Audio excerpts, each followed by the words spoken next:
Welcome back. It's Chad with ABO Outdoors. Today I'm going to try to show you how to take an inexpensive spinnerbait and, what Mom call it, doctor it up a little bit and try to make them a little bit nicer. Hi Mom. I'm going to take a $1 Walmart spinnerbait and make it hopefully worth a little bit more and show you some ways around some of the more expensive things you need or don't need. Some of the more expensive things you would normally have to create skirts and blades and whatnot just by running through Walmart and picking some things up. Hopefully this all works out. Stick around and we'll see how well I do, or maybe not well. Alright, see you in a sec. Here we are. A $1 Walmart spinnerbait. It looks like it's 3/8 of an ounce. Maybe even lighter. I don't know, but it's very light. Made in China, all set to go.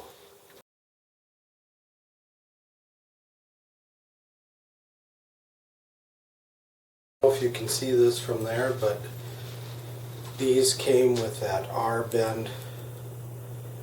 I believe that's what it's called, as an R bend.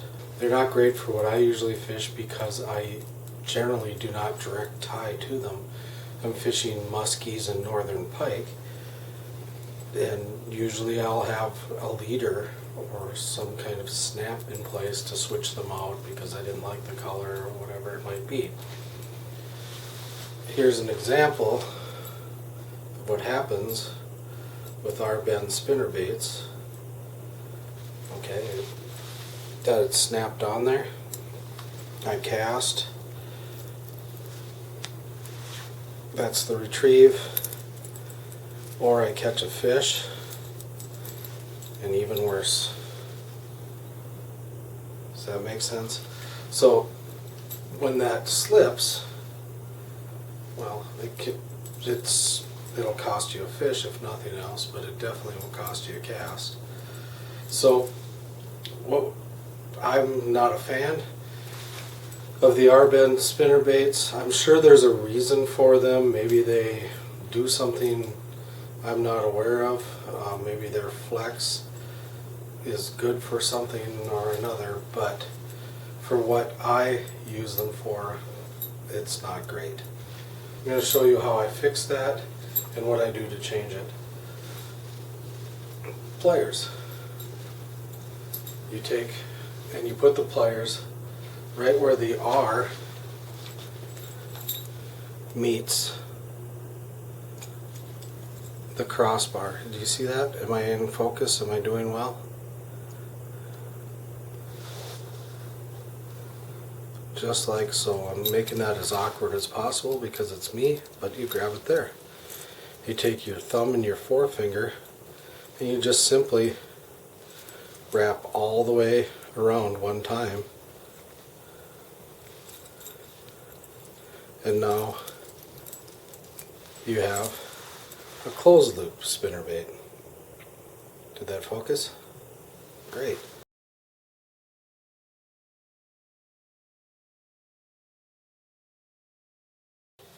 So to begin, what we're going to do, hey, you go over there. You too. Bye. To begin, what we're going to do is we're going to take this skirt off. That's easy enough. Yeah. Holy smokes. That is not just going to fall off on its own.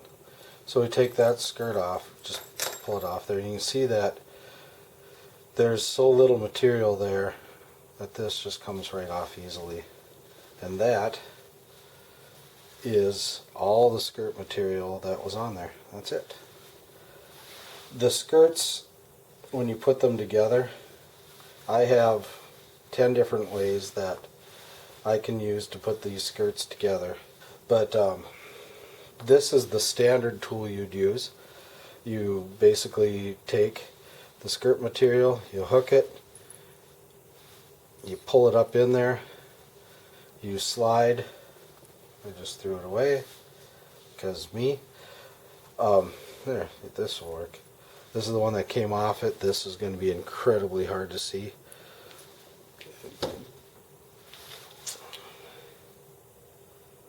Yeah, that's why it's hard to see, because it is no longer here.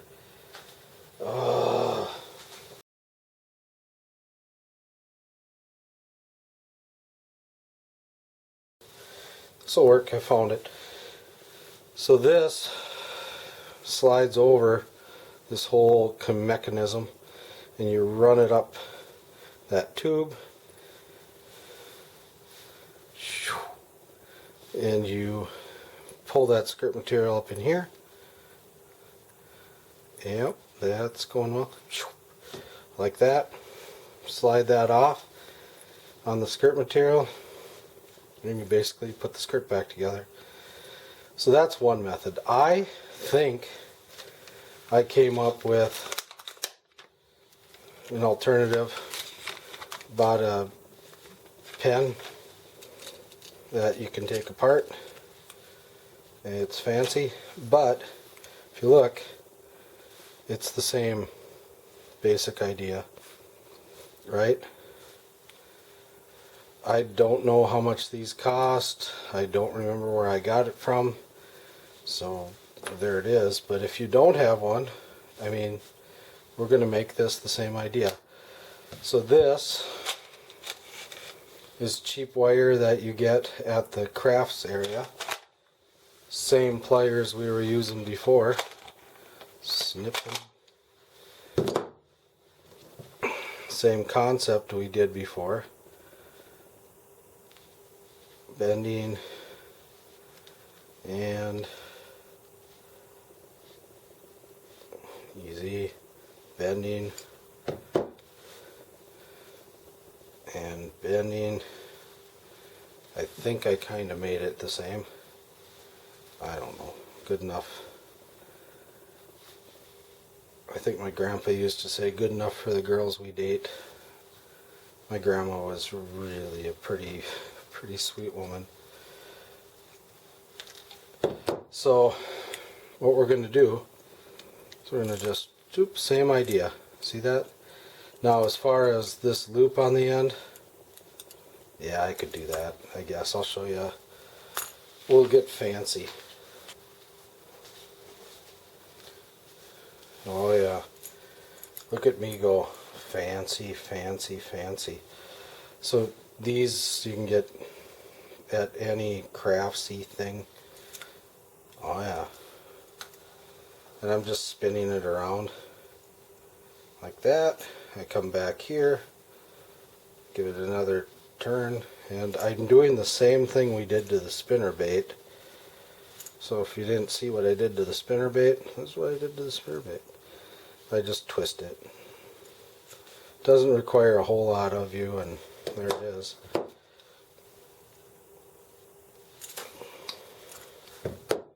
And that's it. That is, well, pretty much a bent up, goofy version of the same thing. Next, I'm going to put this skirt together in a way that makes me happy, and we'll feed it back on this beast. Okay.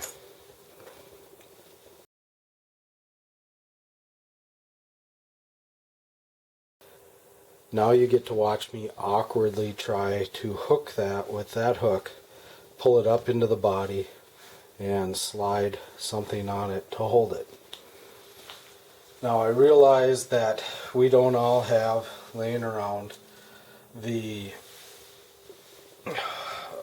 basically the holders for these things.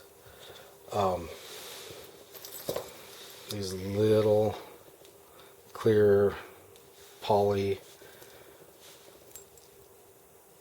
I don't know what you call them, circly things. Sure, that's not what you call them, but they're basically a rubber band.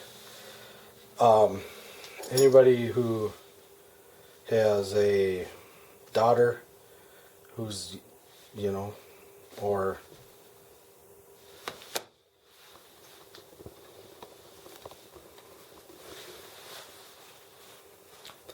a wife, or a girlfriend, a sister, is a girl, is a fellow with long hair.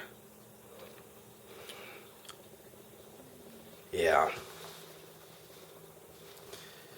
Okay. Pretty much anybody who didn't grow up with two brothers and has no hair probably know what these are. I'm going to use these hair products, one of them, to do the same thing that other rubber band did.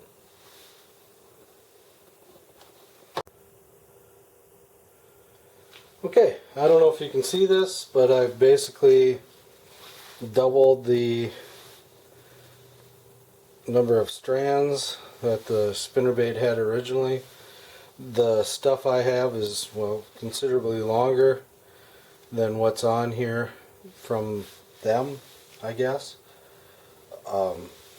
It's because of what I work with is more musky northern pike size, or, well, actually, depending on the year, it's bass size too, spring bass.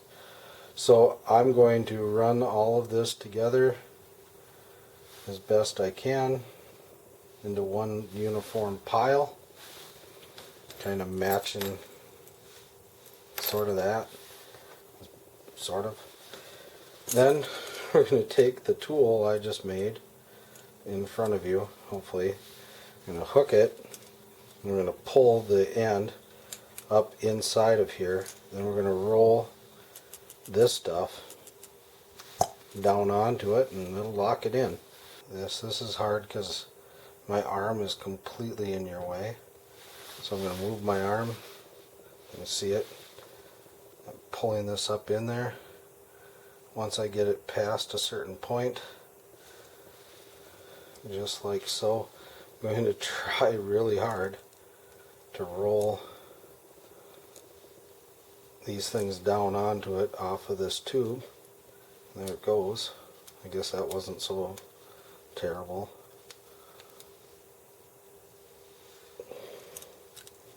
Go the other direction. I missed one piece. And then you can adjust this up and down. Boy, the lighting. You can adjust this up and down just by pulling on it. And that's about that.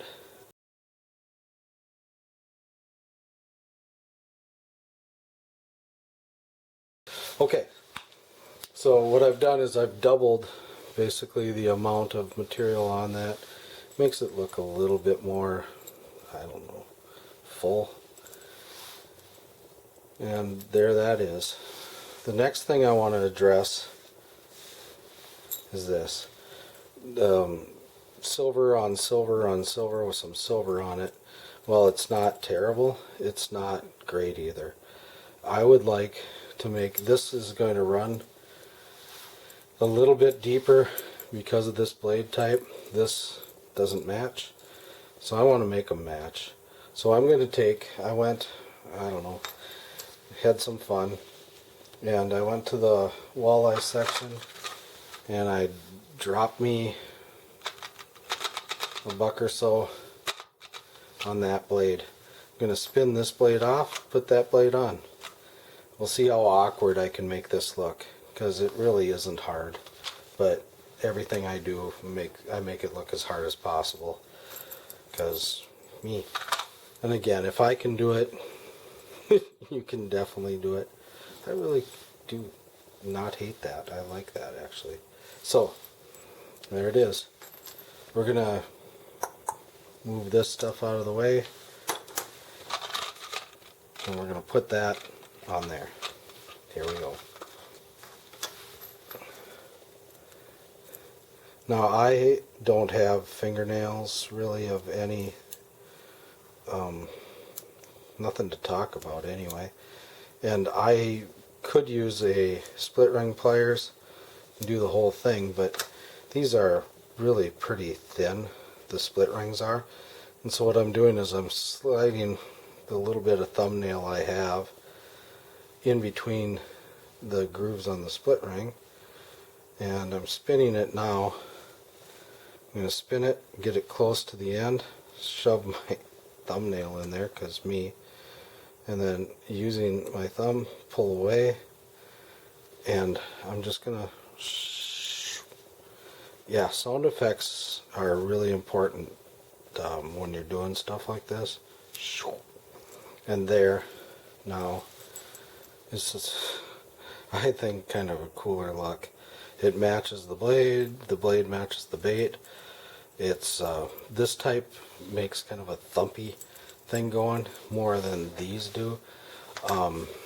These are more flash, they look like a bait fish going through, but this perchy, crayfishy, crazy colors, I just think, why not just keep going with it?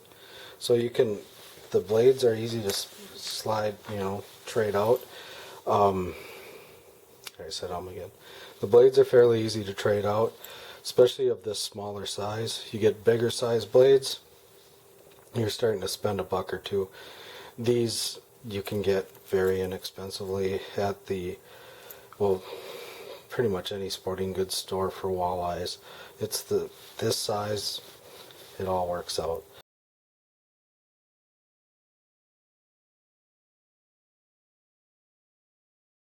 So the last thing that I have to show you is this. This right here will slowly but surely open. I know, don't call me Shirley. And you tend to lose those blades, especially after you've used this a few times and you've caught a few fish and it pulled hard on it or it did something. That drives you crazy after a while. All that it takes is just a little spot of super glue right there where you see that gap, and it doesn't happen anymore. You don't lose the end of that bait. There it comes. Alright, so moving everything out of the way, and just put a little, I don't even know if I can't see this. How can you see this? Everything out of the way, just put a little dab right there. Now we'd already gone through me doctoring up the skirt on this and putting more material on. And I wanted to show you the difference. Hopefully it's obvious. Can you see it? So hopefully the difference here is obvious. Also, the change to the blade. You see how one is pretty, well, it's, both of them are, you know, $1, and so they're still very inexpensive, but one has a lot more material and the other, well, doesn't. And I showed you too the difference in the blade. The difference in the two blades is this is all about flash and little vibration, and this is really about, you know, making a small thump, thump, thump, thump. So there you go. You can get these blades in a billion different colors. Alright, billion's an exaggeration, but in a lot of different colors. And you can definitely get anything you like to match what you've made.